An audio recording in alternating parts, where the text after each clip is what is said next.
So here is how we can fix liquid detected on our iPhone. Now there is a couple of different things that we can do to try and fix this.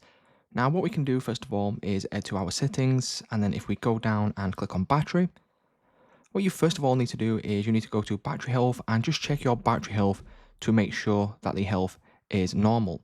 Now as you can see, if it is normal, what we can do is we can turn this off right here, and then you want to just inspect the charger port here, and if there is any debris, any dirt, or any sort of condensation or moisture in there, that will then give you the error. So what you want to do is you want to leave this to dry out, and then once you leave it to dry out, leave it a couple of hours or 24 hours if you can, and then you can then try and charge it again. And if it still persists, what we can do is we can go ahead and leave it to dry out for even longer. But what we can do to charge this is put this on a wireless charging dock, and then that will then charge your phone while the problem is still ongoing with the moisture inside your charger port here. So what you can do is just wait a little while, and then once you've waited around 24 hours, that should then have dried all up.